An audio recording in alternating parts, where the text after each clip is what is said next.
The following may contain offensive language, adult humor, and/or content that some viewers may find offensive. The views and opinions expressed by any one speaker does not explicitly or necessarily reflect or represent those of Mark Radulich or W2M Network. Please listen with caution, or don't listen at all. Hooray for Hollywood, where stars are living large, in mansions with their servants and their credit cards in charge, with fame that's fleeting, but the egos never change, where everyone's a genius, except the ones who really arrange. Hooray for Hollywood, where the scandals always sell, where every whispered secret is a new tabloid's tell. Oh, how we adore the endless red carpet galore. Hooray for Hollywood, where less is always more. Yes, indeedy, less is always more here on Damn You Hollywood. Ladies and gentlemen, boys and girls, children of all ages, you are listening to a Radulich and Broadcasting premiere podcast to bring you Christmas cheer. Damn You Hollywood. And here's jolly old St. Robert Winfree. Ho, ho, ho! Be careful. I think there might be a St. Robert, and I don't know that I want to be associated with that. I'm Googling that right now. Please do, actually. I like how you'll find a way to ruin everything, and that's why it is my superpower. I'm glad you appreciate it. And that is why I love you. Joining us today from a Dickensian hellscape is Zachary Strobel, straight from A Christmas Carol. How do you do, sir? Hello, Governor. Hello, Governor. He's soliciting funds for the poor, and he just is about to run into Ebenezer Scrooge, and we just feel bad for him. And of course, joining us tonight is the reason for the season, Miss Alexis Hejna. How do you do, madam? Okay, so there is a Saint Robert Bellarmine, and he's the patron saint of, and I actually cannot pronounce this word. I've never seen it before. I don't know what the hell it is. Whoop, wrong direction. Saint Robert. Catechists and catechumens. Okay. I have no idea what those are. Catechism is the sort of the repetitious prayers that you get off of like rosary beads or whatnot. You say catechism. That sounds right. So if he's the patron saint of catechists, it's like people who make them would be my hunch.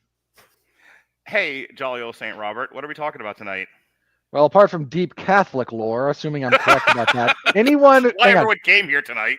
If I'm wrong about that, anyone please correct me. Not Catholic. So that is my that is loosely drawn from the banks of my memory when I studied European history, and Catholic history is kind of important to European history for a variety of reasons. Speaking of which, anyway, I just had to explain to my son that the reason why we Catholics eat fish on Fridays has nothing to do with actual religion, but more to do with what was going on with the merchants of that time. And I know this because I read a book about it, because I'm that kind of nerd. Hey, Robert, what are we actually talking about tonight? I was going to say, by the way, happy Hanukkah, Zach. I hope you're having a festival or a wonderful festive season. Thank you. I'm not going to do the accent the whole time. Wait, we have two of the chosen with us tonight? Oh, boy. Hey, Zach, since you're like all Jewish and all, can you send me a menorah right quick? My son wants one. I can. I'm usually the prop guy. Maybe.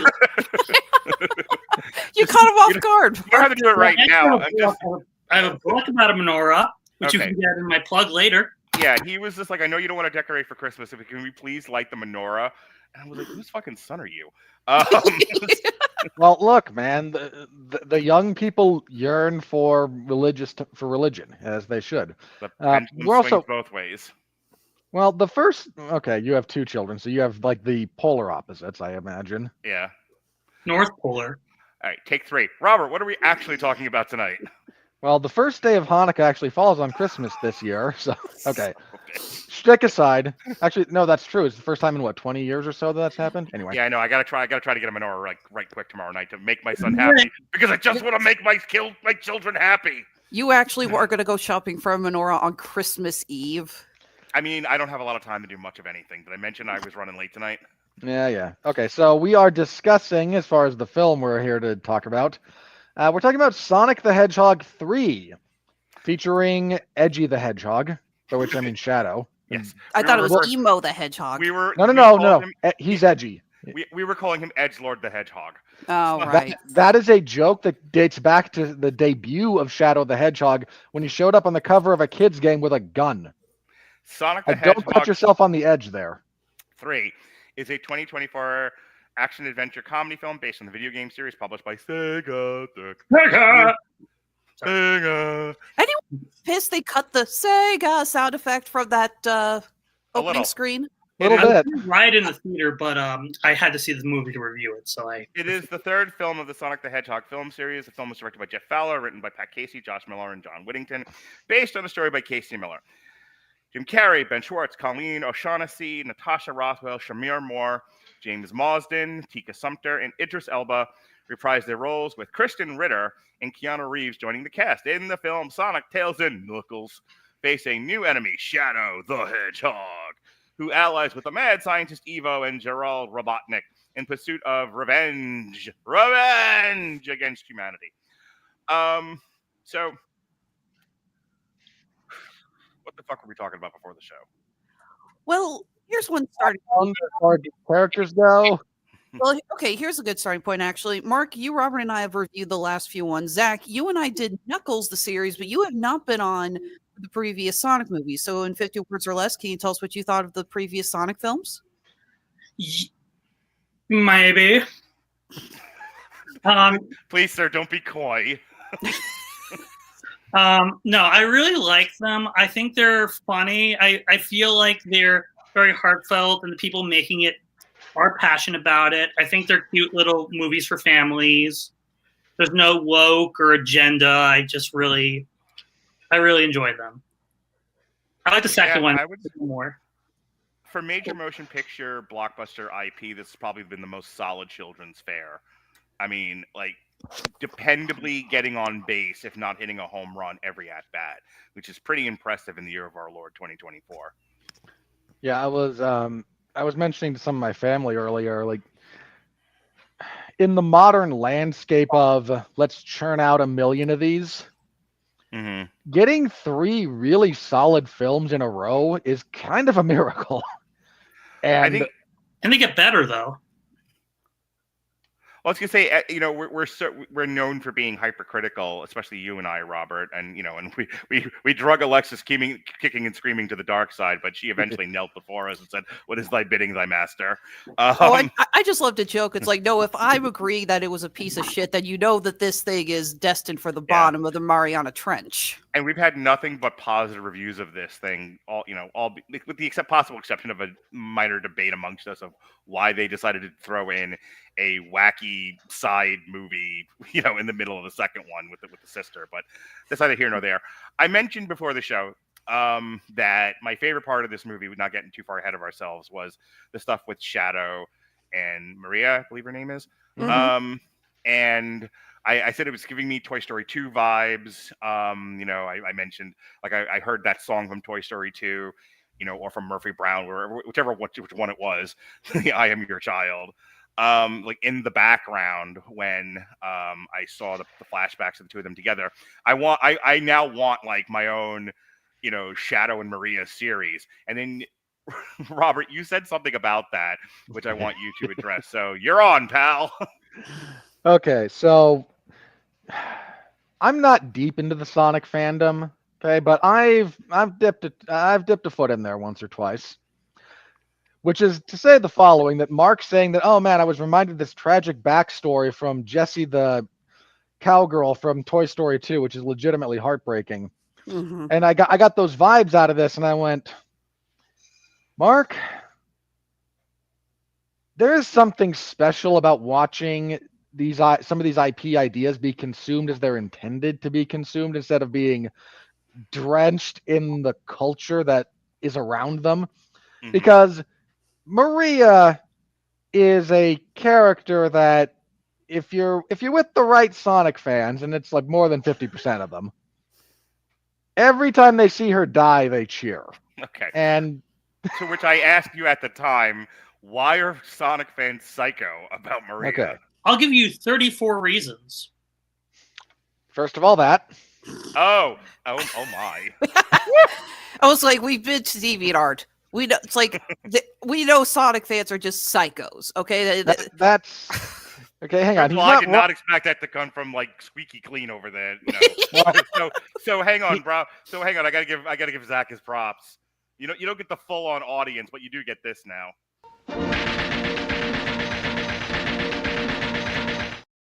I am so using that clip constantly. There is a weird relationship between bestiality and the Sonic franchise, and I don't mean furry. I mean like, because you've got Shadow and Maria. Mm-hmm. You've also got there's one of the Sonic games where a human princess legitimately falls in love with Sonic the Hedgehog. That is Sonic 06. That is the game that even the most diehard Sonic fans will not acknowledge. That is the we don't talk about Bruno game. Yeah. It is, but I can't pretend it didn't happen. If we want to everyone downplay else it, does. I'm just saying it did because we can't whitewash history. But you also have to understand a little bit. When Shadow first came out, it was a very divisive character because it was the late 90s-ish. I forget exactly when. It might have been early 2000s. Did Shadow debut in a flannel? No, it was early 2000s because the first Shadow the Hedgehog game was a GameCube game. Yeah, so early 2000s. So we're just kind of getting out of the 90s when Sonic was kind of the poster child for 90s, hyperactive, little bit anti-authority, just enough attitude, but not enough to be tiring. And the only franchise that was keeping Sega afloat at the time. Sega! Sorry. Certainly in the United States. That gets a little bit dicier when you go to Japan, but the history of Sega, and that is another story. So they introduce, much like Poochie the dog,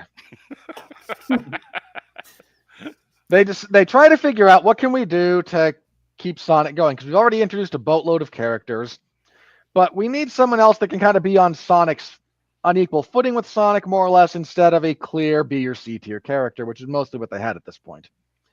So they created a hedgehog, like Sonic. But like everyone was still thinking that the 90s were everything, they gave him all of the edge. He's black and red. He's got a tragic, dark backstory. His only friend Maria was shot dead in front of his eyes, and that's how it happens in the game. She is shot, not blown up off screen. He shoots heroin in a greenhouse in Seattle. No. He does, however, shoot guns. And this was a giant source of controversy, believe it or not, because there's a bunch of Shadow games where you pick up ammunition and an M16 and you go to town. Just say, he's got guns. He's on a motorcycle. And yes, I actually did cheer when they included the Akira slide in this film. I was like, oh, good filmmakers. You learned. Of course, they included the Akira slide. No one's ever seen Akira beyond the Akira slide, but I got it on Blu-ray. No, certain values of no one. It's not an absolute, but that's my joke. Like anytime someone says we're going to reference Akira with this, all I get is okay, motorcycles and red leather jackets, and that's as far as you got into that, didn't you? Looking squarely at you, Druckmann, you hack. Anyway, moving on. Please. So Shadow is greeted with a bit of derision because he's trying so hard to be edgy. Right. Everything about that is just, again, it reeks of poserism. How does that blow back on Maria, though? Why do people want to see her? This sounds more like people want, much like Poochie, would want to see Shadow get a bullet in the dome, not the poor blonde girl. It's like the opposite effect of when Aerith got stabbed by Sephiroth. That is we don't want to talk about it. This is the, I want to see it again and again and again. Yeah, it's not about Maria. It's more about, well, we can't get rid of Shadow because this is Sega. So what do we cheer for? We cheer for his pain. I know you want to save our souls, Robert. I know that's what motivates you, and I know that's what frustrates you about me especially. There's no saving us if that's where we are in the culture. Hang on. So, well, here's the thing. Again, we're also dealing with people who had grown up with Sonic. So the combination of, like, if she had just been a tragic character and Shadow had just been a slightly angrier version of Sonic, then maybe it would have played better. But Mhm. when you combine this with everything, like Shadow looks like he should be in The Crow.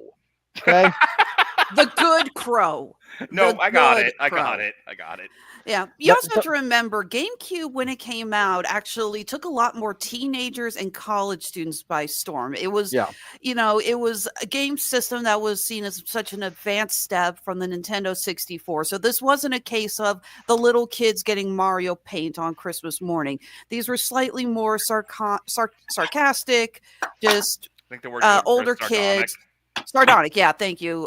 Teenagers and early 20s playing this game, and the fact that they saw what isn't all facts, a game for kids with Mhm. this level of despair in it.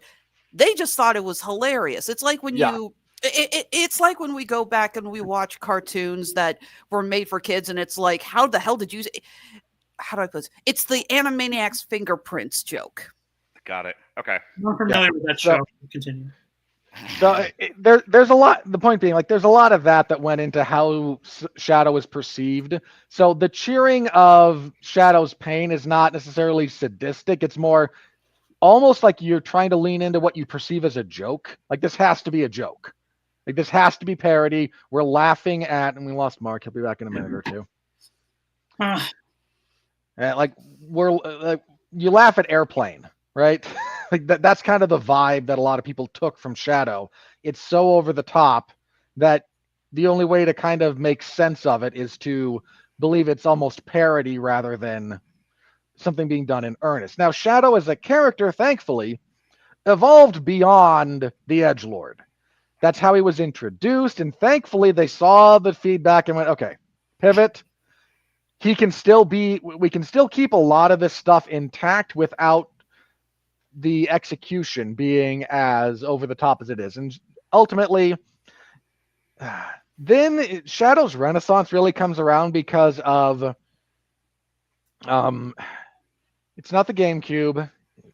There's another Shadow game that comes out, I think it's with the Wii, that is kind of a choose your own adventure branching narrative thing that follows Shadow. Yeah, I'm trying to remember the name of that game. I but can't I'm remember either. He blanking also on- features in Curse of the Werehog, if memory serves. Another game the fans like to pretend doesn't exist. Wow. Yeah. Oh wait, isn't there also the fact that the Shadow game was the first one to introduce Rouge the Bat? I mean, that definitely brought in some more fans too. I bet. A lot more than 34, but yes. I forget where Rouge comes in. Rouge might have come in she was right around the time we got the Sonic Team Up Adventures game, because she features on one of those teams. I'm just trying to remember. I don't mean to cut this off, but you have 2 minutes. Yeah. And then get into the plot synopsis. So to the point that you had raised, like kind of what's going on here, the audience that found Shadow the Hedgehog took it to be comedy. So you cheer where, like, what's a comedy where people die, right? Like any of those, that's kind of what's going on there. And that just pervaded everything pretty decently for a while. And then Shadow gets again his own kind of spin-off games. And then the 10-year-olds find him in that format and just think, oh, he's like about as close as you can get to a family-friendly Punisher for the 10-year-olds. Okay. I like to think of it as compare Mufasa dying in the original Lion King to Mufasa dying in the live-action Lion King. Yeah, sorry. One of these is heartbreaking. One of those you do kind of point and laugh just a little bit. Exactly. Your IP is dying. All right. So, yeah, but Shadow, he's consistently like the second-ish most popular character at this point. Again, they've done a good job rehabbing the character. Okay. All right. If nothing else, just Zach's been patiently waiting for us to actually get to the movie review. So unless you got something you want to overshadow. There it is. Zach, give me your 3 best puns you've been working on right now. Oh dear God. Well, not with that attitude. You don't mind her. She's no. They gotta come up now. I'm back. I can't just throw it to you for like a tight 3 minutes. Okay. No, I gotta throw you off guard. All right. So the rule is for the remainder of the review for this until we get to the money. After the money, he has to return to normal. But nobody interrupts Zach if he has to come in with a pun. Everyone has to immediately shut up. Okay? Punished. There it is. Where's the knife? So we pick up in a little bit after Sonic 2. And everyone's kind of going okay. Sonic and Tails and Knuckles have formed their team. They're living happily with their family. And the first thing we get is the celebration of Sonic's arrival on Earth. It is his birthday, but it's spelled wrong. His Earth Day birthday. I wrote that one. I'll bet you did. So that's where we meet them. Actually, our opening sequence is Shadow escaping. So we find a prison island. Big old complex off the coast of Japan, which tracks. And here we are keeping Shadow the Hedgehog in stasis because he's too dangerous. He works alone. Sorry. That was actually a very good Keanu impersonation. Oh, thank you. And of course he breaks out, but he breaks out with a little bit of help from a logo that looks very familiar to anyone who knows what they're looking at. That's always been my favorite. I would say that's always been my favorite thing about Robotnik. He has to have his face on everything. It's like well, you're the face of the company, and the company must be my face. I just love that. Like even when we see the death thing in the sky, later, it's like he actually found a way to make the solar panels it look like his mustache. Like I love you, Robotnik. Oh yeah, he is Robert, great. Anyway, shift into second gear. So Shadow escapes. They bring all the force of this prison complex island to bear on him, and it's 10 guys. I don't know. Anyway, Shadow escapes. He goes to Tokyo, where he discovers he's been in stasis for 50 years. And he then laments having missed all the Bill and Ted movies. Anyway, he doesn't, but he should have. So the gun organization is trying to recapture him. This is going very badly. So Krysten Ritter shows up as Jessica Jones and tries to recruits Team Sonic to come help them deal with this problem. So Sonic, Knuckles, and Tails all go to Japan. Sorry, my brain had a mild aneurysm there because Japanese. But they confront Shadow the Hedgehog and they try to make peace with him, and he's, "You jumped out of a gun helicopter. There's nothing to talk about." Like, we just jumped out of a helicopter, man. So they fight, and Shadow gets the best of them because the power of Edge. Power of chaos control. No, because it's Act 1. That's why. Yes, because the plot demands it. Yeah. So he's able to beat all of them. He can't take all of us at once. Okay, he just took all of us at once. Yeah. There's a motorcycle chase. There's a fight between Sonic again, and our heroes come up a little bit short. So they reconvene at a chow parlor because that's where Tails wants to go. Again, Easter egg for those who have played the games and know what the chows are. Indeed. And then my favorite joke of this entire movie. A nice young Japanese child walks up to Tails and goes, "Are you Detective Pikachu?"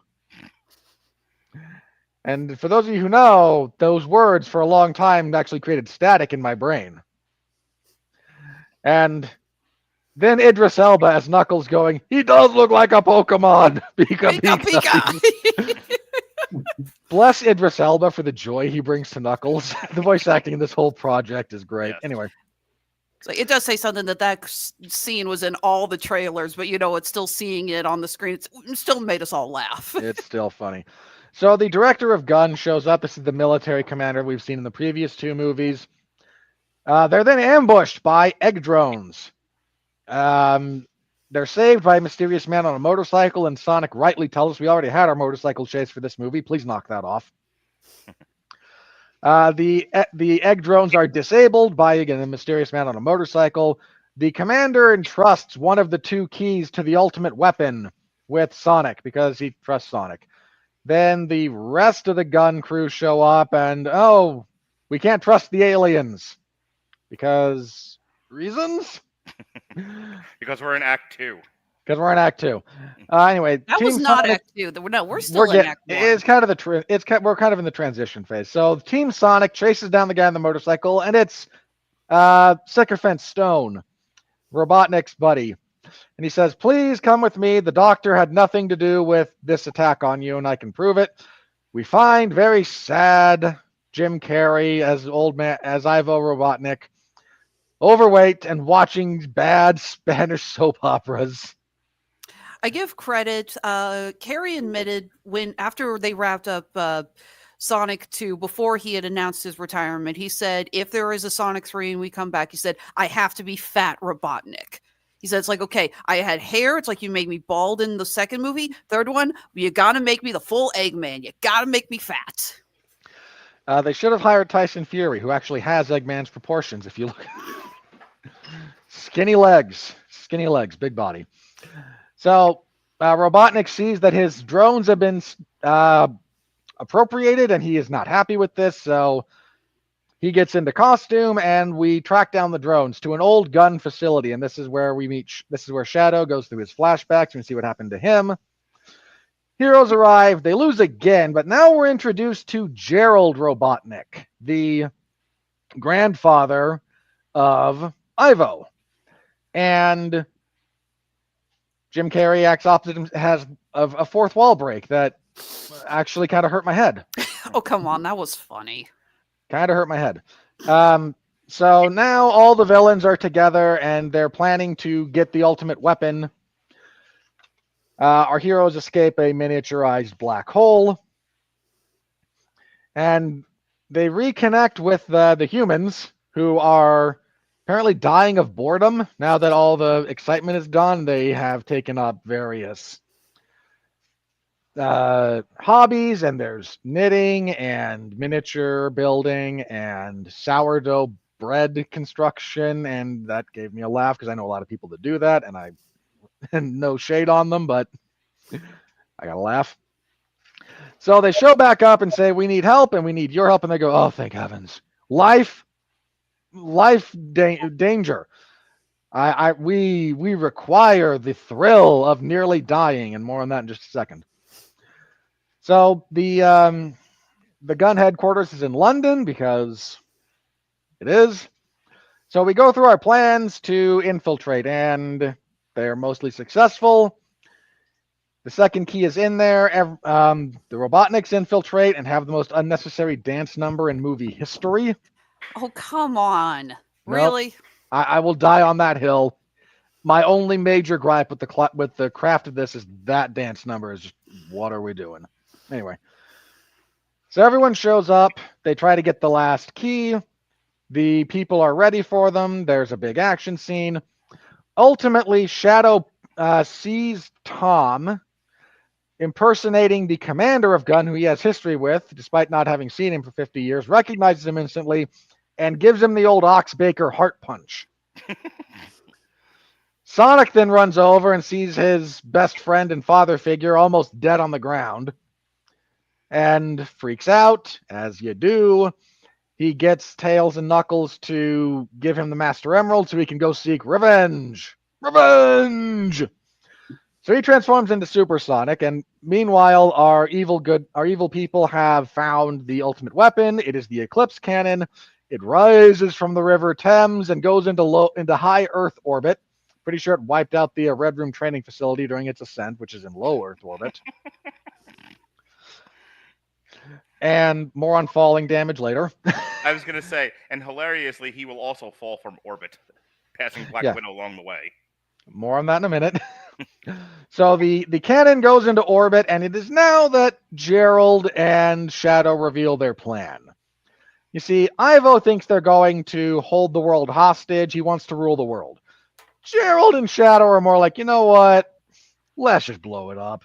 You see, the death of Maria, who is Ivo's granddaughter, which would make her Ivo's sister. I think they established cousins in the canon from the games. In game canon, yes. In this one, because it's not done any differently, I'm a little bit sketchier on it, so shrug. We'll go with cousins.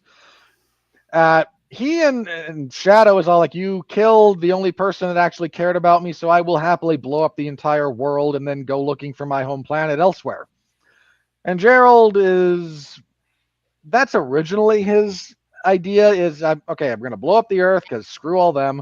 And then we're going to go to Morbius. Mobius, excuse me, Mobius, no R, Mobius. Totally different planet. We're gonna go to Mobius. Like, he has other plans beyond just blowing up the Earth. In this one, they're both kind of on suicide missions, so he's gonna blow it up, and then it'll take us out, and we're okay with this. And you get probably the best reaction out of Jim Carrey with that what turn? And it's just, oh my god, I love the way he just whips his head like that. He channeled Ace Ventura there for half a second, Yeah. and it was kind of glorious. So Ivo's not as down with this plan. Anyway, Supersonic shows up, so Shadow goes out to fight him off. They both wind up going super after he knocks the Chaos Emeralds out of Sonic, and they both touch them at the same time. So Supersonic and Super Shadow get into a fist fight through outer space, because actually in super form, the vacuum of space poses no problems for them. That is lore accurate, by the way. Mm-hmm. Them unsuper, just sitting on the surface of the moon, not so much, but... Yeah, Jonas and I had a conversation about that. Oh, a lot of people have been having conversations about. It's like he nearly drowned in the water in the second movie, but he can survive. Yeah, there is no excuse. At some point, they're gonna fire the laser. It's gonna cut like a sliver of the moon off. And my son's like, "Wouldn't that wreck the Earth?" And I'm like, in a movie with a talking blue hedgehog from space, and the fact that these two hedgehogs have a conversation on the moon in space, and that's where you draw the line. That's where you stop suspending disbelief. You 10-year-old, 65-year-old. Shaking your fist at people. That's where the dinosaurs live. That's right. That's true. Yeah, all right, no, we're almost done here. There is Wrap up. So again, Ivo and Gerald start fighting on the Death Star. Eclipse laser. It's a deliberate homage. I'm not making fun of them for it, actually, in this case. While Sonic and Shadow, again, they fight they fight it out, and Sonic gets the win. And Shadow encourages him to then kill him because he won, and the stronger life form prevails, and Sonic imparts a little bit of wisdom. They have a bonding moment. It would be genuinely wonderful if it wasn't taking place literally on the moon. And they agree to team up to try and stop the destruction of the Earth, and we get the needle drop for Live and Learn, which every Sonic fan was just dying to hear in this movie, and they got it.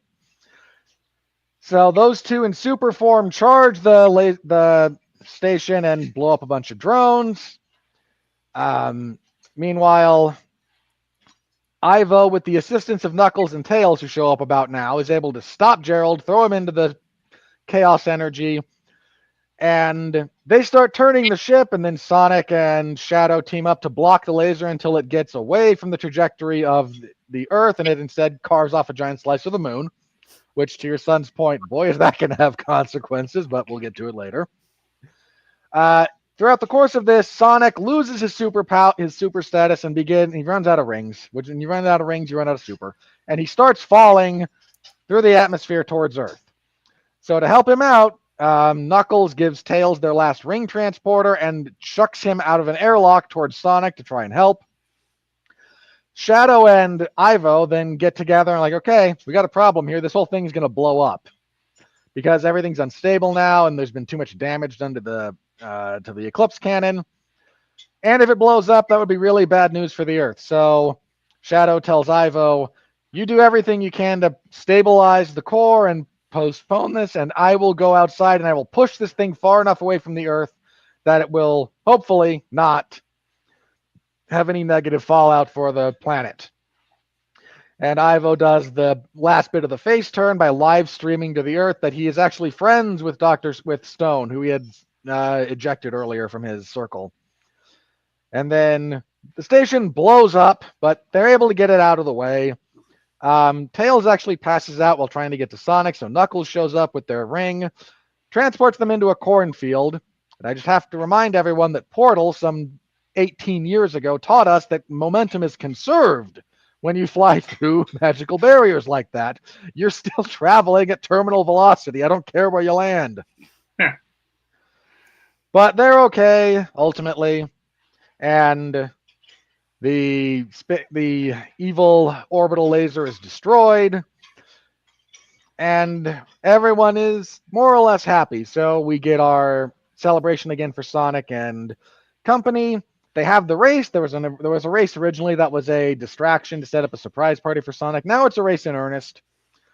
That's where the credits start rolling. In our mid-credit scene, we see Sonic win the race, because of course he does, only to be ambushed by a dozen Metal Sonic. And this is potentially a bad thing, but then showing up with her giant hammer is family-friendly Harley Quinn. I mean, Amy Rose. Which is my mild critique of that character. We'll leave that for later. Amy Rose shows up, and a segment of the population just completely squeezes itself to death. And the rest groan. A little bit. Not my favorite Sonic female character.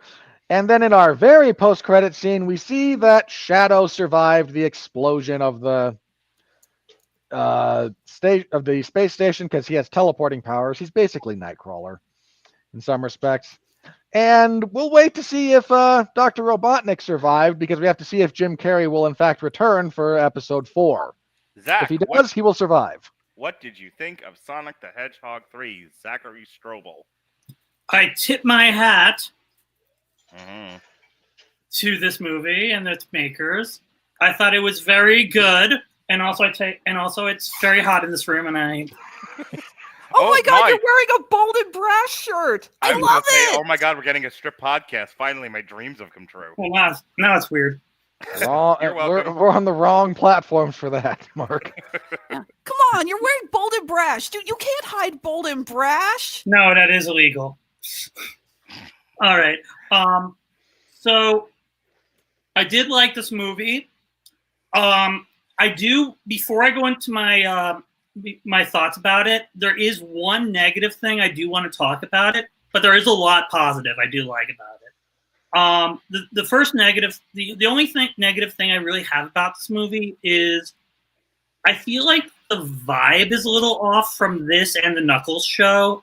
I mean, the previous two movies and the Knuckles show, where like they try to set up, like they try to tell a joke a lot. And my biggest gripe with the movie was it wasn't really that funny, but it was, I will say, I know they were going for more of a serious tone. So I feel like it wasn't like, oh, let's have a bunch of jokes and some of them will land every like 5 seconds. But when it was funny, it was like really funny, especially with Jim Carrey. Mm-hmm. So I guess it was kind of a pick your poison with me. It was either, do you want a movie that is trying to like make you laugh from beginning to end, or take its time, and when it works, it really works. And I would choose the latter, but it was just like, I'm so used to that from this franchise. I don't know. That was a little off-putting for me. But like I said, it was good. Some of the pacing was a little off at the beginning. I feel like it was trying to like go, go, go. Mm-hmm. And it wasn't like, okay, we're not putting jokes and we just got to go.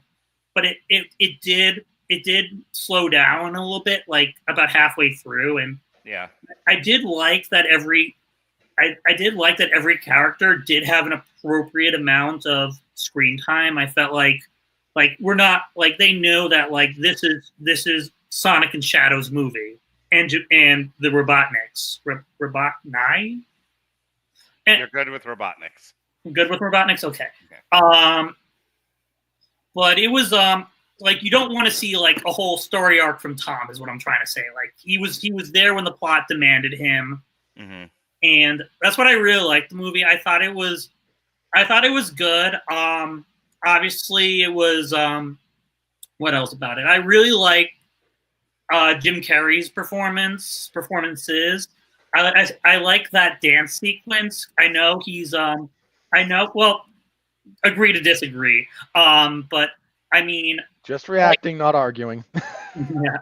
I like how he carried the other actor, and I know he has bad back issues from lifting this whole franchise. So I give him credit that not only did he have to like shoot his scenes as Ivo, then he had to get in the makeup chair for 3 hours, then he had to change his performance, and then he had to like act off himself. I mean, that's pretty impressive. You got to give him credit. It's not an easy skill to master, and a lot of people fail at it. Yes. But overall, I thought it was a good addition. I mean, but yeah, I think it was one of those movies where I'm watching, I'm like, okay, but when I look back on it, I did have a good experience. I thought I didn't like it as much as 2. I like it maybe just as much as 1. I don't know what that noise was, but I guess the stream is haunted. There's no such thing as a friendly ghost. I was like, who suddenly went all Darth Vader into their microphone? That was me playing with my sound. Sorry. Oh, okay. No, it's okay. I actually froze. Like, please tell me that's not me. But no, I thought it was a pretty solid movie. I liked it. I thought it was really good. Okay, Alexis, you're up. Okay, so I will agree with something Zach said where he talks about how they didn't focus that much on Tom and Maddie, and I am grateful for that. I think one of the few complaints we did give Sonic 2 was it was too much time with the humans, especially, that whole weird sequence with Maddie and her sister at the wedding. And it's clear that the filmmakers got the notes on that. I'm like, okay, they really didn't like that. Okay, we're not going to do anything like that. Even cutting down to what was it, Rachel and her husband just having little cameo roles right in the film. So it was like, okay, you guys paid attention. You took notes on what we didn't like. Good for you. Love the acting in this. Idris Elba doing Knuckles is just one of my favorite things. I adored him in the Knuckles series. I adored him in this. What a wonderful bit of casting that wound up being. That I don't think. I mean, none of us complained about it when it was announced, but I think now that we've seen him do, 2 movies in the series, we can just say, like, seriously, good job. That was great. Yeah, he's just hilarious. I just love his delirium. What was the line? I have dishonored my marshmallow. It's just like, I have to remember that next time I go camping. It's a little bit too burn and just, I have dishonored my marshmallow. Again, love Jim Carrey. We've talked about this so many times about how there are certain actors you can tell the directors just say, do what you do best and go. And that has been Jim Carrey through this entire series. He is clearly just doing what he does best. I also give credit to the filmmaking. Not only is it impressive that he's acting off of himself, but never once did I think, oh, they're just green screening it, or, oh, they just put a digital face onto the, like he was acting opposite somebody in a suit or something, and they just digitally added his mask. It really does look like there's 2 people there. It's 2 characters, especially during the dance sequence. That's really good, top-notch filmmaking and special effects. Very impressed with that. I was even impressed with Keanu Reeves, who, I'm not gonna lie, I didn't know how he'd do voice acting. May I just interject really quick? Just because you brought up Keanu Reeves, and it was a really funny thing after the movie was over, because we were talking, like, none of us had a problem with Keanu Reeves as Shadow, but and I almost hesitated to bring this up because I didn't want to start an argument over the man's acting ability. I'm just going to put out there, the man's a fine actor. Oh, yeah. He does, and he has perfectly good range when he decides to use it. The problem is, I think with Keanu, everyone wants the same thing out of him. He's one of those actors where they know they can get a certain thing out of him, and that's what they're hiring him for. So I kept doing the Shadow voice, but different Keanu Reeves characters. So I'm doing Shadow as Neo. I'm doing Shadow as his character from, I think it's Point Break. I'm doing, Speed rather. And I kept doing this. My kids were cracking up laughing. You know who half of these fucking movies were, but I know Kung Fu. This bus can't go past 55 miles an hour. And we were all dying laughing because, like, Keanu, I'm John Wick, don't kill my dog. Just over and over and over. My Maria. Exactly. It's they got what they wanted out of Keanu Reeves, and Keanu Reeves has an appropriate amount of pathos in the movie, but it was still funny to think of, like, boy, you just had to give him the same performance you've been giving in the last 20 movies you did, Keanu. Good job. Well, it's what they wanted, Yeah, I'm not complaining. Yeah, no, Shadow is supposed to be brooding down. That is, no one has mastered that tone like Keanu Reeves. Yeah, exactly. So, but again, it's like, I didn't know how well he'd do with it, but I thought he did a really good job. The action sequences were really fun. I loved getting to see them both go Super Saiyan, as I like to joke. Again, drawn directly. I told this to one of my brothers, like, the interconnectivity and mutual influence between Dragon Ball Z and Sonic is pretty well established at this point. Sonic goes yellow when he's super form because of Super Saiyan. Similarly, the Super Saiyan Blue form is blue because of Sonic, and that was like many, many, many years later. So there's a lot of mutual influence. I mean, Silver and Trunks have an odd like parallel that you can draw for the more nerdy of us. I just always go back to the Shadow versus Vegeta death battle, which is hilarious because then you have Vegeta go Super Saiyan, and then Shadow goes Super Shadow, and Vegeta actually goes, "Wow, what a ripoff." No, I really am looking forward to a fourth movie. You know, I went in thinking, okay, let's just wrap this up. But you know what?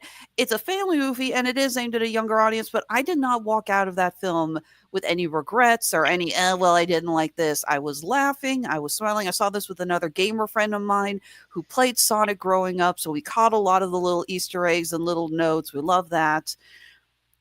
I just would have really loved it if they'd stuck with Metal Sonic and not Amy Rose. Because, like, I'm sorry, she is a Metal fan. I did not hear a word you said, Zach. Hang on, we have You're a heavy metal fan. not a metal fan, yes. We have a comment here from YouTube. We've been getting a few of them tonight. People just kind of checking in and saying hello.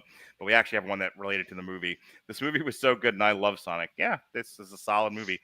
You good, Alexis, or can I jump in? Like I say, if you're, I highly recommend this movie. If you were a fan of the first two movies, you know what? It was really well done, and it's got me actually excited for the franchise to continue. Yeah, I'm not rooting for this thing to stop like I am with most. Like they get to 3, and I'm like, please, we're done now, no more. Mm-hmm. This is gonna sound like a criticism. It's not. They can keep doing. First of all, keep doing these movies so long as they're making money. God knows, not a lot are. But also more than that in a minute or two. Yeah. But I'm also okay with the further adventures of Sonic on screen. You know, like if these are just and in this movie we're going here and introducing this character, and in this movie we're doing more of this, and and it just goes deeper and deeper and deeper. So it feels like it's so funny. Now that I say that out loud, I'll put this out there. Hot take, everybody.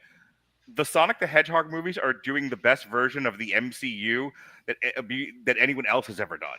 And in many cases, currently doing a better job of the MCU than the MCU. Certainly a better job than the MCU post Endgame by a mile. Not to mention they're handling the TV shows pretty well. The Knuckles miniseries, like I said, Zach and I reviewed it. We loved it. We gave it high praises. There's talk about a Knuckles and Shadow series coming to Paramount. Well, I guess not a series, but a miniseries. I think Paramount as a studio doesn't always hit a home run. Sometimes it fouls the ball, and hits a guy in the crowd. Babylon. But that was if you'll remember though, that was the big thing dragging them down that year. Absent Babylon, they were actually in pretty good shape. Yeah, that was the same year as Top Gun Maverick. I think Paramount's a solid studio. Like I don't like it doesn't seem to have the personality disordered psychotic problems that Disney has.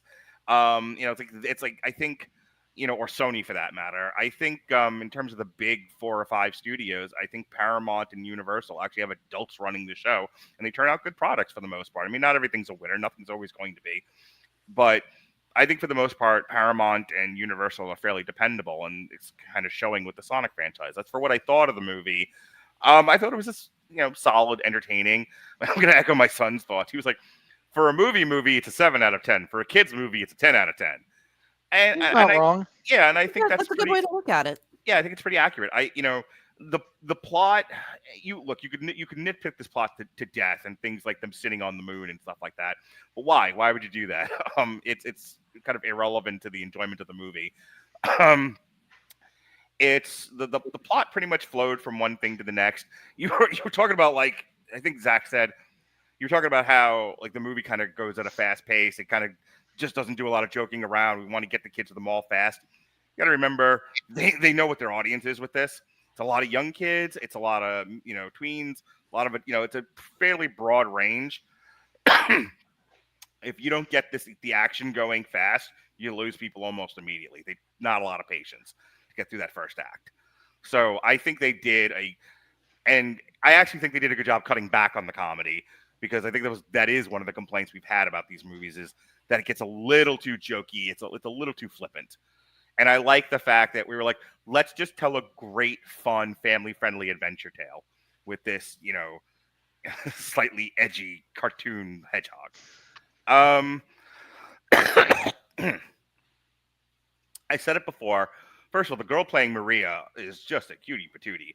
She lit up the screen for me. I thought, and I don't mean that like in like she is an attractive gal, but not just that. I mean, they asked her to act with her face in every single one of her scenes. I don't think she has a stitch dialogue in this entire movie, and Very little. And I got more emotional range out of her than I get from most actors in most like high IP mainstream movies. Couldn't think of the word mainstream. Like like this actress acted with her face and eyes better than most, that I've seen as of late, better than most of her peers. She really did I think an excellent job, because that's what engaged me in those scenes were her reactions to Shadow. Because I didn't get a lot. Like they did a fine enough job animating Shadow, but her reacting to him. First of all, she's reacting to a CGI character, just not an easy thing to do. And she got it. They got exactly, I think, what they needed out of her. And like I said, her stuff with Shadow was the most engaging stuff for me of the movie. Because again, as I played the game, when Sega first came out, I'm not deep in the lore like you guys are. So for me, I'm just kind of watching this as a movie, not as a Sonic fan. And I got what they were going for with Shadow. Of this is a character who's been nothing but shit on since he got here, and he's angry and he's traumatized and he's lashing out. And then he makes the good turn, and he makes amends and the good sacrifice. These are all great hero things. This is right out of Joseph Campbell's book, Hero of a Thousand Faces. It's all good stuff there. Jim Carrey didn't annoy the piss out of me, thank God. Jim Carrey seems to have found the volume level with this character, and to not go crazy. Obviously, he never underperforms, but like, if you've ever seen the credits of Liar Liar, and they do the one outtake where the woman calls him an overactor, and everyone does a spit take. Yeah. Jim Carrey's entire fucking career, where he's not doing something dramatic, like Man on the Moon or something. But for the record, Liar Liar is probably my favorite Jim Carrey comedy movie. Yeah, mine's actually The Mask. I could watch that a million times and never get sick of it. I love Jim Carrey's drama stuff. Kind of the same thing with Adam Sandler. I prefer when my actors are not screaming at the camera and slamming their dick into it. I also don't find Adam Sandler funny. So when Adam Sandler goes more serious, I find him easier to engage with. Yeah, and I'm with you, Mark. The Truman Show is still an amazingly it is criminally underappreciated. Yeah, it's one that movie was so far ahead of its time. It's not even funny. Oh my God, I know, I right? want to sit down and watch that with the kids one of these days. I know Jonas actually asked me about it because maybe he saw clips on TikTok. But anyway, he does a really great job acting against himself. They really kept the characters, both him and Gerald, on enough of an even keel to where they're as over the top as they need to be, but they're not so far over the top. I just lose interest after a while. Like so they don't get carried away. Good boy. You're a good boy. Yes, they don't get carried away. He's your friend. Why are you fucking going to kill yourself because he's being himself? Zach, I love you, right?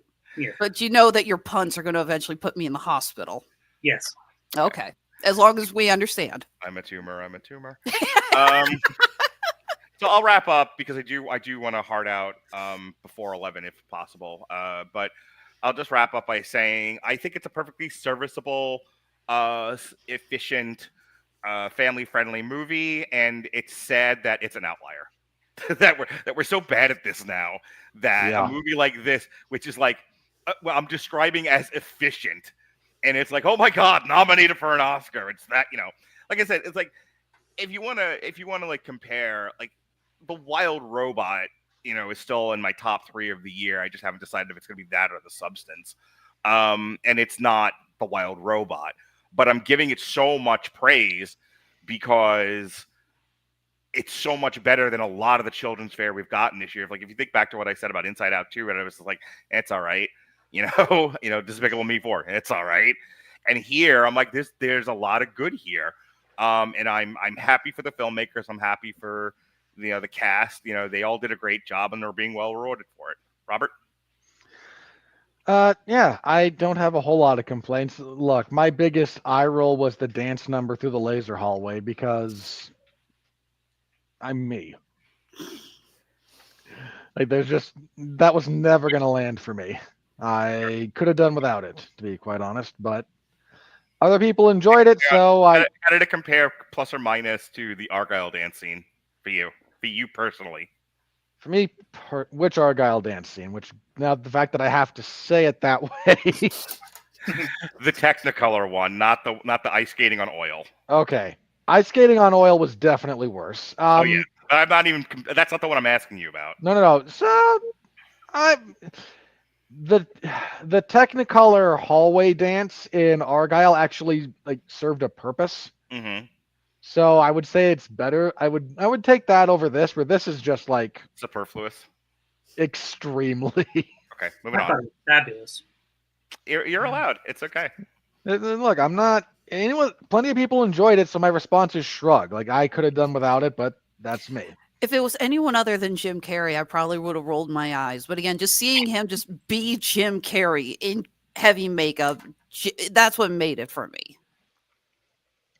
Much like everyone else, let me echo I really appreciated Jim Carrey's performance. Being able to differentiate between Ivo and Gerald in performance can be a difficult thing because if he had just been the same character, but one of them's in old man makeup and one of them isn't, that would be grating. And it would be off. But they're very different. And getting that across, big thumbs up. The voice acting here is all good. Keanu Reeves does what he does.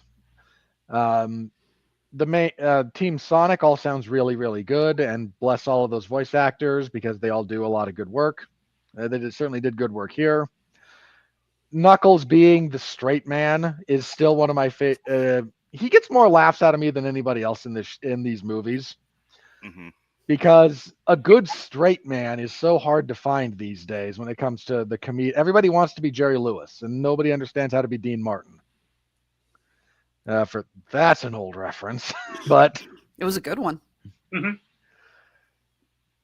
And then if you're French, you go, why do people like Dean Martin? And you have to go, oh, you poor French people. Then you wind up hearing a debate about that in the Transporter 3 because that's what we do.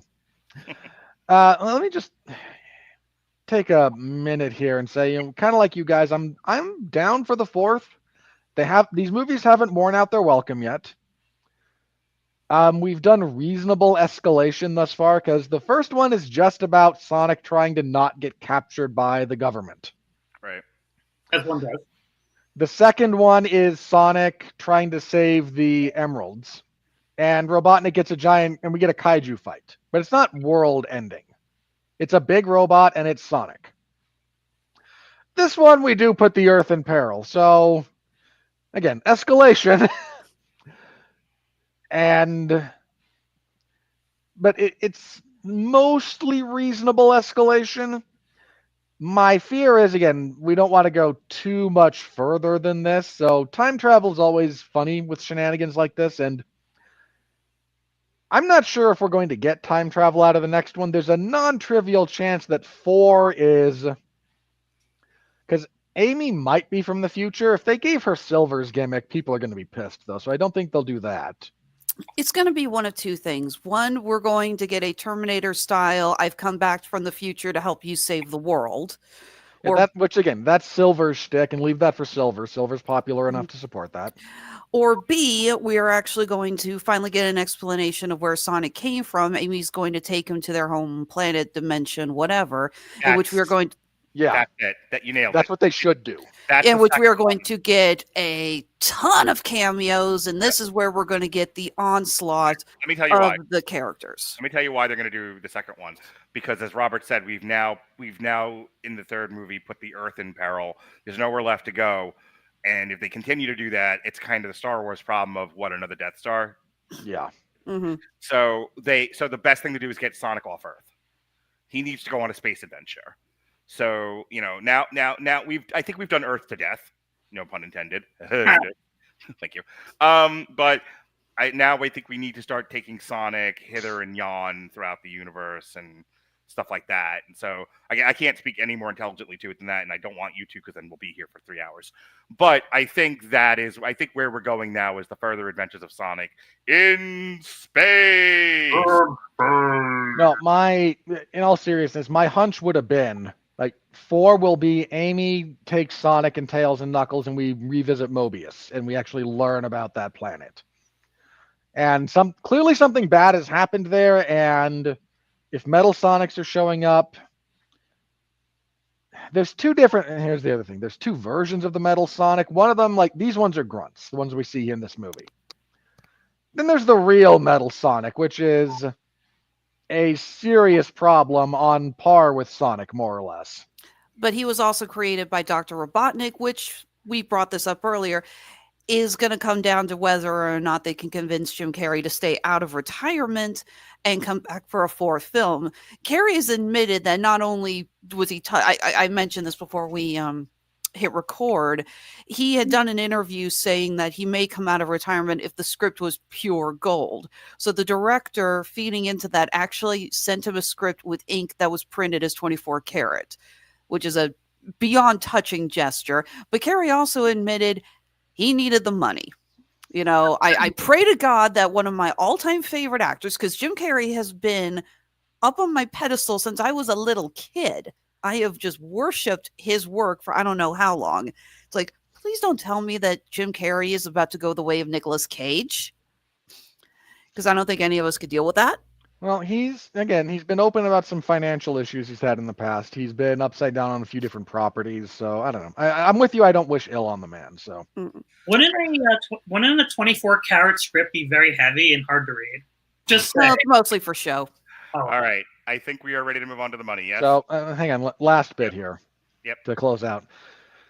So, but yeah, there was a theory that the quill that Robotnik got from Sonic in this one is going to wind up being what he uses to create Metal Sonic.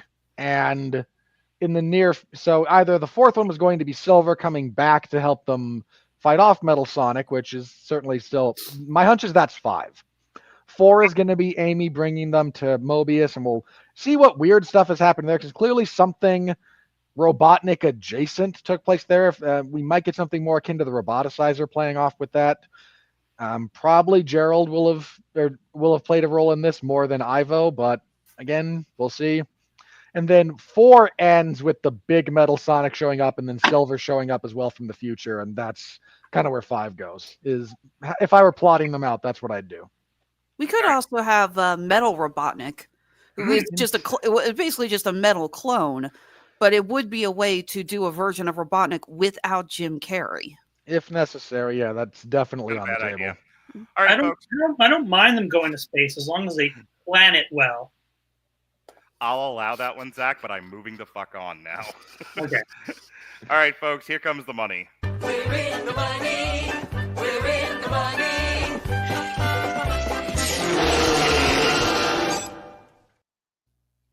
All righty. Yes, it's on screen. Okay. On a budget of $122 million, this thing has... For the record, reasonably budgeted for the scope of this movie, believe it or not. So once again, thumbs up to Paramount. It's currently its weekend box office was $61.5 million worldwide. On the dime, baby. In the US and Canada, Sonic the Hedgehog 3 was released alongside Mufasa the Lion King. More on that next week. And was initially projected... Less on that next week. Less is more. More on that against our will next week. Grossed 55... I would do that review, but I'd be lying. Knew that was coming. Yeah. I'm not doing the review, so I'm going to get all my puns out. Now you want to get this? I told you get them done during the review. From 3,800 theaters. The film made $6.5 million from Thursday night preview, setting a record for the Sonic franchise. Oh, look, a trajectory going up. Such a rarity these days. What's that in the sky? It's a successful movie. The film Hashtag look up.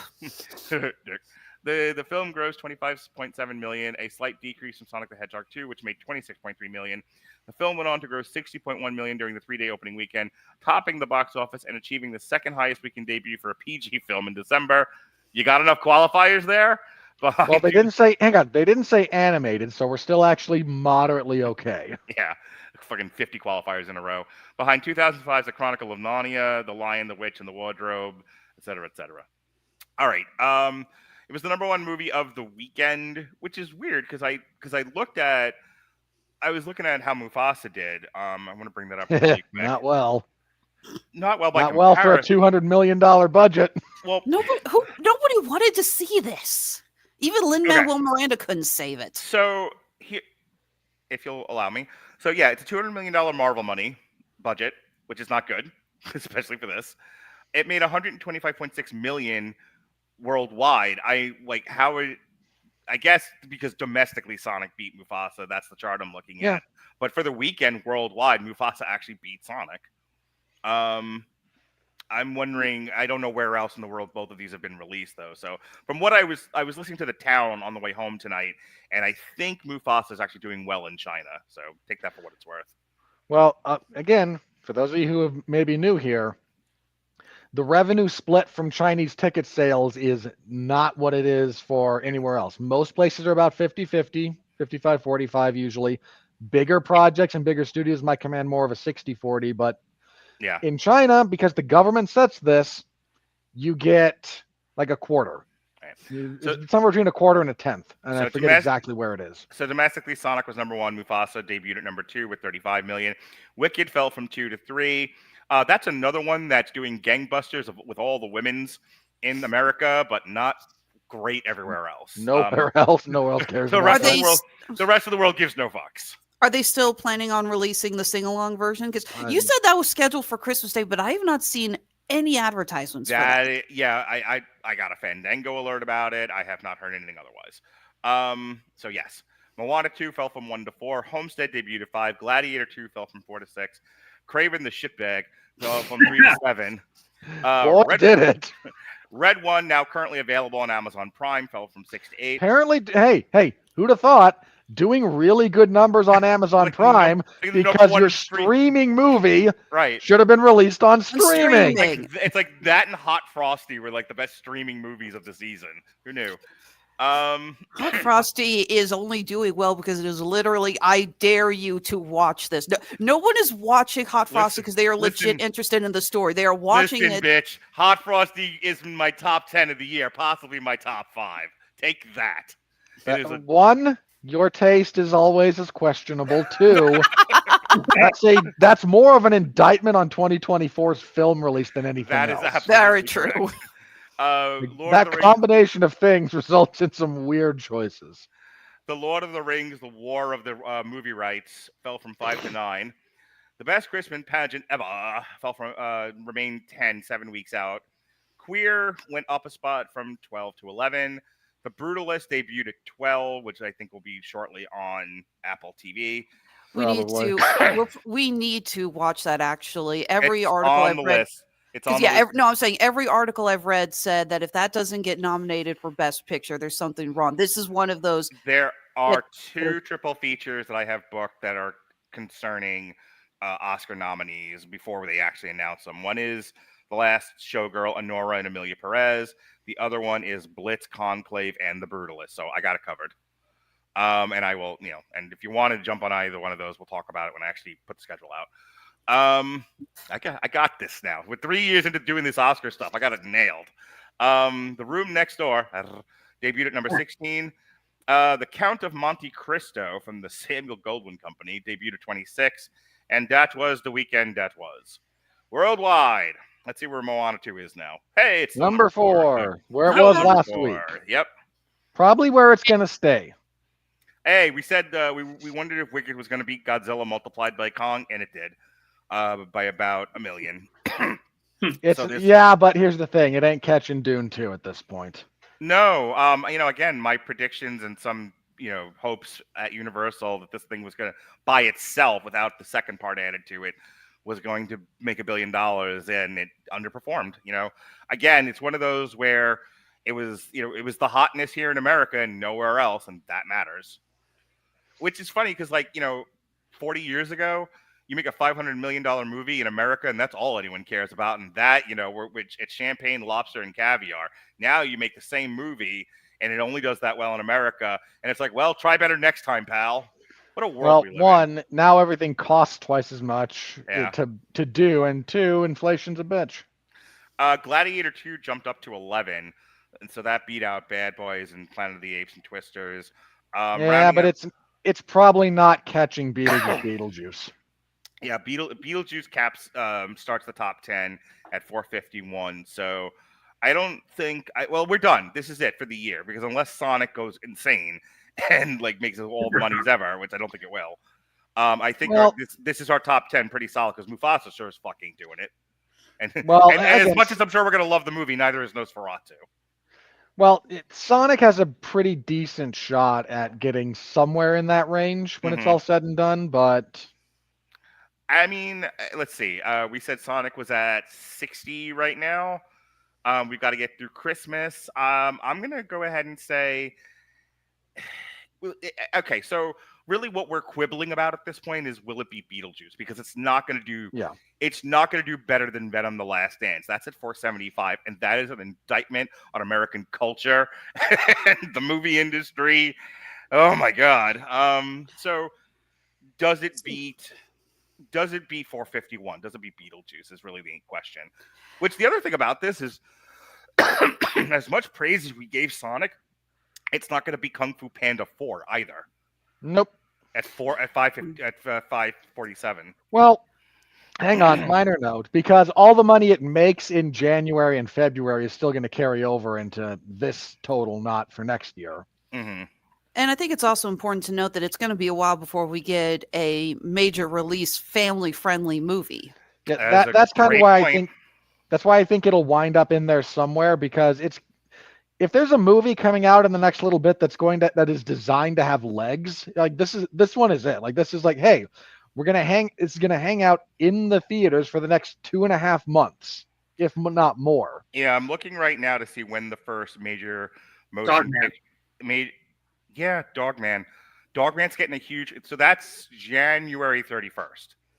But I don't think Dogman has the kind of legs It would have to get a massive word of mouth campaign going on how good it is to take down Sonic. So something comparative to Sonic, not Dogman, though there was a good try there. We're into February. You know what? Maybe The Day the Earth Blew Up, a Looney Tunes movie. That's at least got recognizable characters. That's February 28th. After that, generally speaking, a lot of this stuff doesn't start happening until the summer. Now we're into May. And that's live action. Never mind. Elio. Hang on. So June. June, you have Elio from Pixar. Well, mostly what we're looking at here is what's another family movie that you're going to want to take the kids to between now and... Yeah, Dogman. That's about it. Dogman's the closest. And again, we're going to get 2.5 months of Sonic just in the theaters consistently making money. Right. That's the thing. There is no comparison. There is no comparative to Kung Fu Panda in the spring. If you remember when we reviewed that, part of the reason why I agreed to do it after you all beat me with soap in a sock, and called me names and held one of my kids hostage in order to get me to agree to it, was there was nothing else. It was that, or do a TV show or a triple feature or something. There was nothing else to review. Yeah. So there's nothing in the springtime that I'm seeing right now besides maybe The Day the Earth Blew Up that is comparative to there's not a Shrek movie. There's not a How to Train Your Dragon. There's nothing like that. There's a live action How to Train Your Dragon. I don't want to talk about it because I can guarantee you the conversation about that movie is going to make me want to stick my head in it. Yeah, everyone's going making suicidal gestures. We're all well prepared for this. All for the record, Zach, are we reviewing the Looney Tunes movie? Yes, you guys both said you wanted to do this. It's already on the schedule. I did. Yeah. Yes. I was double checking. There's no we here, sister. That's a regular damn you Hollywood. I did you both a favor. We'll talk about it at the end of the year. Got it. All right, so yeah, Mufasa, which already came out, is next week, and then our year in review, and then Nosferatu. There's really not much else to talk about with the money. Like I said, Sonic has pretty much got the children's fair wrapped up for the month of January, like we're talking about. So we'll see how well it does. But at best, it beats Beetlejuice, and then it stalls. Like I don't see it getting into the late 500s, early 600s to beat Kung Fu Panda, which is a shame because I think the movie deserves better than that. But I guess we'll see. We'll see. Look, man, the kid audience is strong. It propelled Inside Out 2 to being around for a long time and making a lot of money. Have you heard that's like really popular on Disney Plus? Like people are still watching. Not surprised. That. Yeah. I could make a snarky comment, but I won't because I want to get through this. So, ladies, with that said, here we are with the critical review.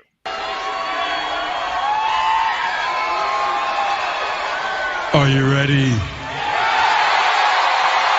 No! I said, are you ready? No, God! No, God, please, no! No! No! No! Well, there you have it.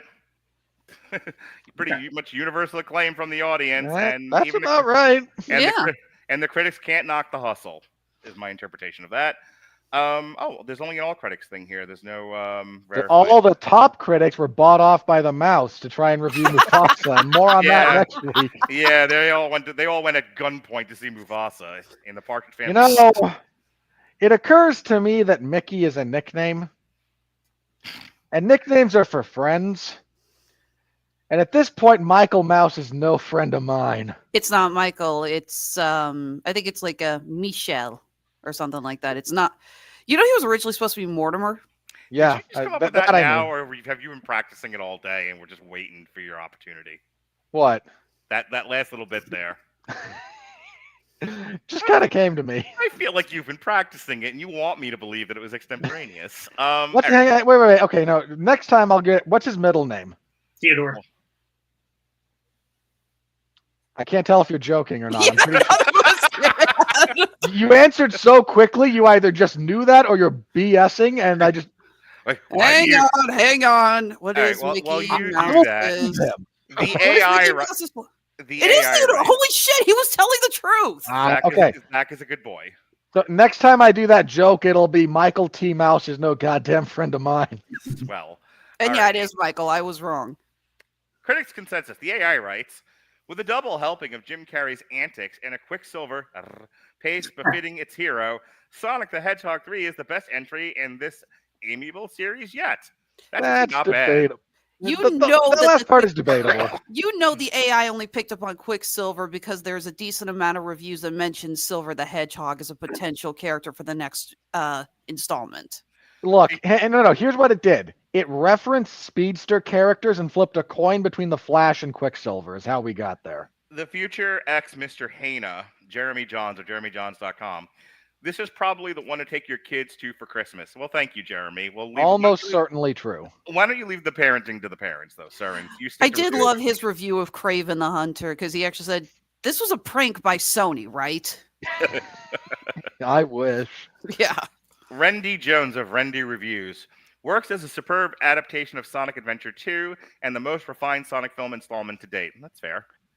It is definitely the most refined. I don't know if it's my favorite, but...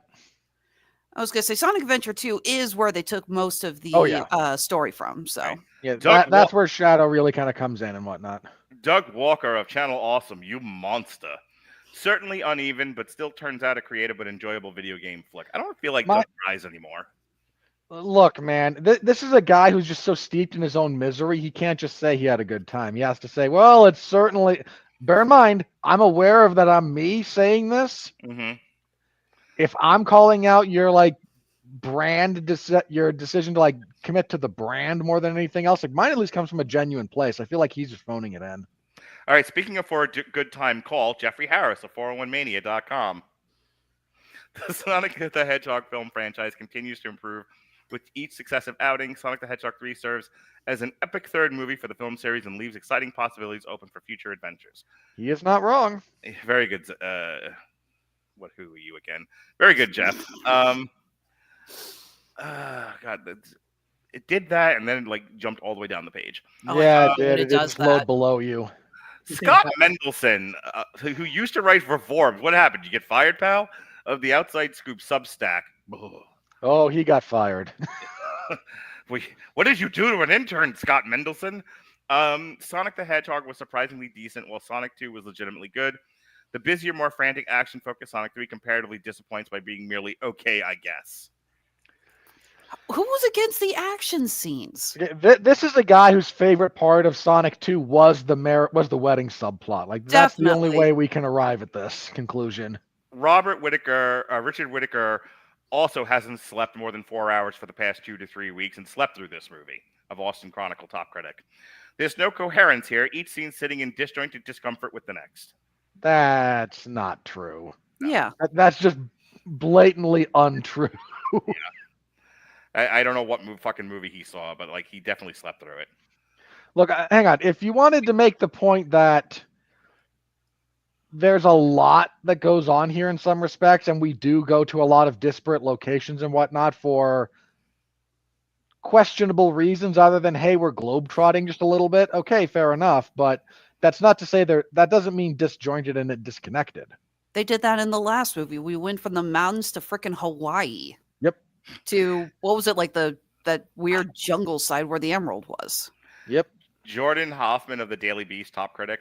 This is a movie you take your 9-year-old nephew to when he won't shut up about Pokemon, and you need something to occupy him for a few hours before you lose your mind. Wow, That's somebody unfair. had a horrible childhood. Seriously. Well, okay, two things. One, you say that like it's a negative. Like your framing of this is that is fundamentally a bad thing, and I'm not convinced it is.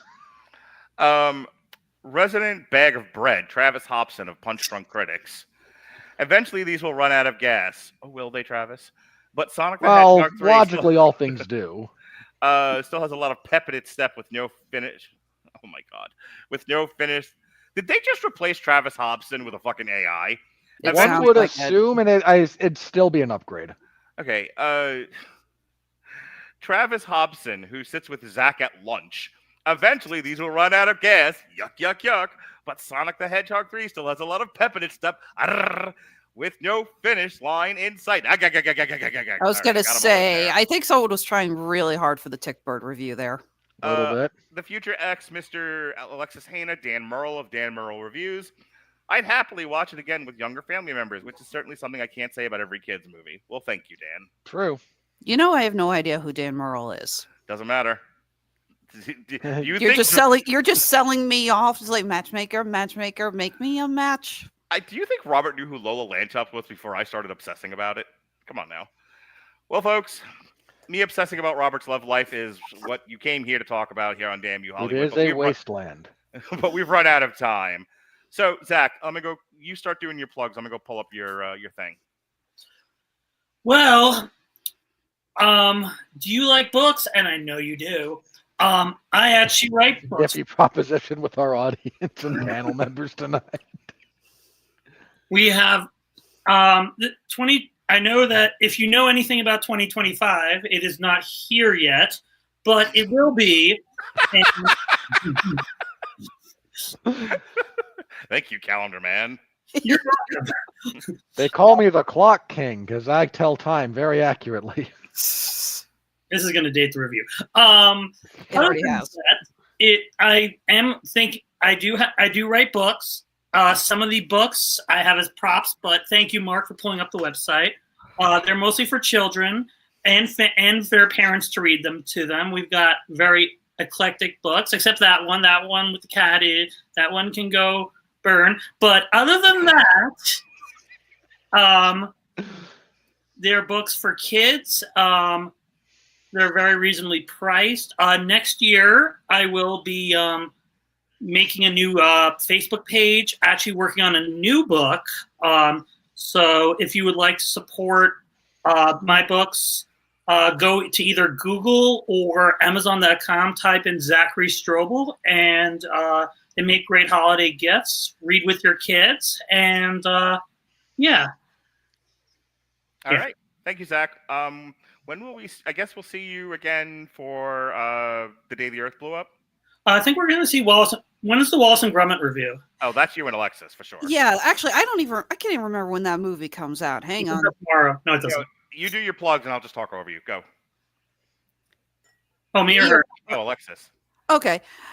Well, as far as plugs for you, Mark, like you mentioned, we're going to be discussing Nosferatu in our end of the year wrap up on January 2nd, which I will be there for. As far as TV party tonight, we're coming out swinging with a bunch of shows in January because that's like my slowest month, and I really need something to distract me from the seasonal affective disorder, or I'm going to put my head through the wall, in which we're going to be discussing James Gunn's Creature Commandos, Star Wars The Skeleton Crew, and the second half of season 2 of Hell of a Boss.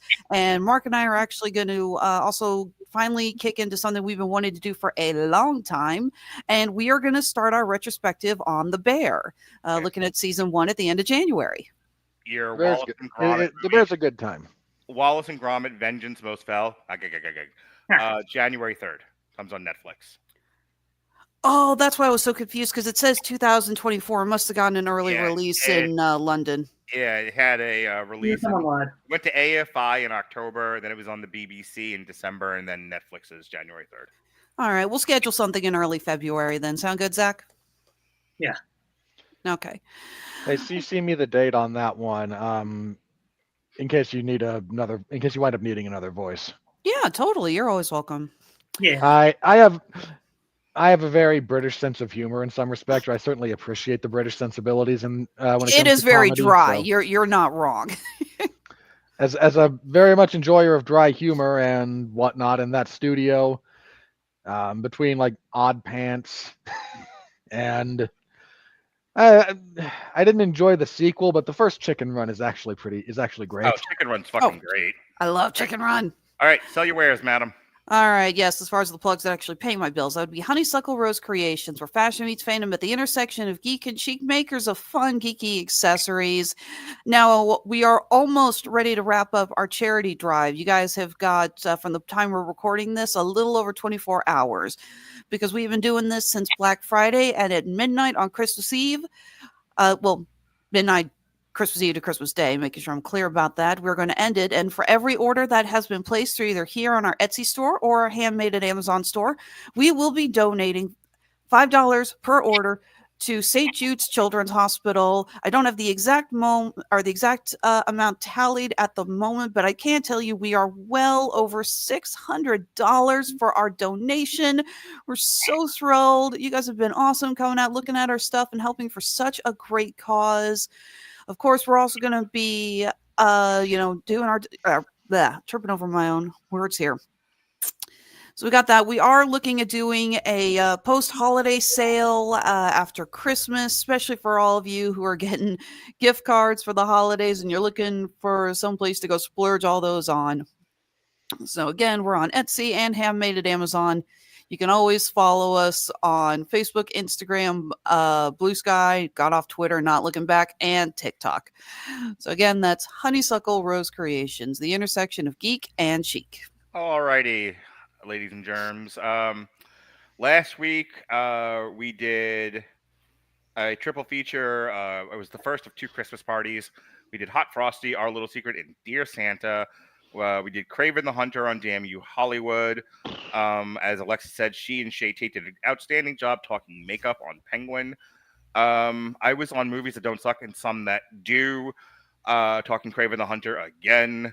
How did that go? I have to ask. I You kept had to talk about that poor thing twice. And I kept talking about other movies. I was being a giant dick. He Pet Cemeteried himself. Oh yeah, absolutely. They're like, so what do you think of Kraven the Hunter? I'm like, have you talked any at all about Baby Girl? And like, anything to not talk about Kraven the Hunter. So here's the substance. Actually, no shit.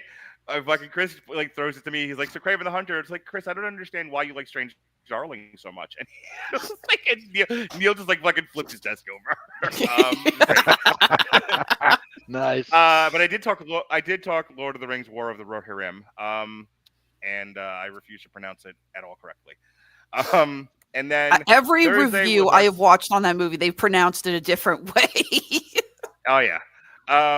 And then this Thursday was our second of 2 Christmas shows. We spent our Christmas with Body Count. I hope everyone enjoyed the AI intro to that song. It was fantastic. Last night I was on Jesse's show. We talked the last 3 volumes of the Sons of Anarchy comic, volumes 4, 5, and 6. Did not write a new song. Mongo didn't sing a song for us. We just talked the comic book and we were done with that. Yeah, I know. Tomorrow is Christmas Eve, and what better way to celebrate in Game of Life? What better way to celebrate the birth of our Lord and Savior Jesus Christ by watching a Christmas movie about an all-male review? I know you're all with me on that. Shut up. So my son and I will be watching The Merry Gentleman and providing a commentary track. I checked the parent guide. For those of you rushing to call CPI, it's PG. It's PG. So I genuinely think you guys should do the full Monty. Maybe after. I got to keep it Christmassy right now. That's still a really good movie. That movie holds up. Thursday after I take my kids to go see A Complete Unknown, we will be doing a TV party for Heel season 2. Wait, why what? Okay. Why am I taking my kids to see A Complete Unknown? Yeah. Bob Dylan, man. That's not a good excuse. What's wrong with taking them to see a Bob Dylan biopic? Yeah. Oh wait, no. I want to get out of this. No, I don't want to hear it. You can yell at me later. Put it in the chat, and I'll only half read it.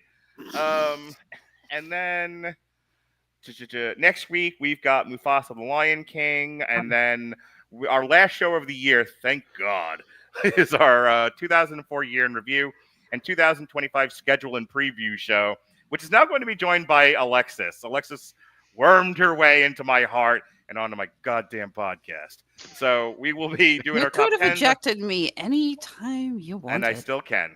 So we're going to be doing our top 10s, bottom 5s, and then we're going to be looking at the future and finalizing our calendar, which we did off air last year, and it was like twice as long as the podcast. And we will also be doing our in-depth spreadsheet analysis of the budgets of the studios worldwide. See who were the winners, who were the losers, and who was Disney this year. Robert, take me home, baby doll. Being Disney this year used to be a good thing, but the last 3 years. Yeah. All right. I cover mixed martial arts and professional wrestling over at 411mania.com. There's no more UFC events for the end of the year. My year-end awards, basically, for the MMA sphere will be coming out not this week. There's 2 other cards, not UFC events. I'm not covering them. But there's one more KSW, if memory serves, and I think there's a Ryzen. Are you being hornswoggled into covering World's End since you don't have UFC coverage? I have not been asked about that yet. Let me double check that I have not been asked about that yet. Okay, I'll be curious to see if you are. I'm taking my kids on a pirate Christmas cruise, so I don't know if I'm going to get to watch it or not. It's AEW. Awesome. It's AEW these years. Like the last 8 months or so of AEW has been meh. Yeah. So, I'm not saying it's like dying or anything, but it definitely feels like it's in its death throes. It's been rough. No, I have not yet been asked to do that. I might, but we'll see. If something comes up for the guy who is currently scheduled, they will ask me, and I will probably say yes, because that's the kind of guy I am. I cover WWE SmackDown on Fridays. This last episode was not very good, but it was pre-taped and a follow-up to Saturday night's main event, so more recaps and backstage stuff than even usual. It wasn't very good. I don't know what the upcoming one is. Whether it's gonna, my hunch is gonna be their like year end, so a best of clip show kind of thing they could have taped earlier. Because otherwise, you're gonna have to have the whole crew leave Christmas with their family 2 days ago for that, and I doubt it. But we'll see in specific on that Friday. And even if it is a clip show, I'll still be sitting there covering it because. It's where my life is. Every show. Got to get at least one in. I host the 411 Ground and Pound MMA podcast, which had its last episode last Saturday. It will come back the 5th, I think, of January, because that'll be when we preview the first show of the year on the 11th. So be on the lookout for that. Yeah, other than that, we've got Mufasa and the year-end, and I will be seeing Nosferatu before our year-end review, so if I really like it, it will be on my top 10 list. I got a hot date to go see Baby Girl and The Last Showgirl coming up. That's what I'm excited for. I don't want to get into it, but it hurts my heart that you're not excited for The Last Showgirl. It looks really good. Haven't seen anything about it other than Dave Bautista looking like Fabio. Go watch the trailer. It's hot shit, let me tell you. All right, folks. That being said... You know what, Mark? I'm not Oh going to my watch God. a trailer for it at this point just because I want to preserve my emotional state until I watch it. That's fair. I love it. Folks, thank you for joining us here on Damn You Hollywood. For good boy, Zach Strobel. Always welcomed here. For Alexis, Hejna, Robert Winfree, I have better things to do. Be well. Merry be Christmas, safe. everybody. Yes. Happy Merry holidays. Mad Kwanzaa. Be well, be safe, and behave.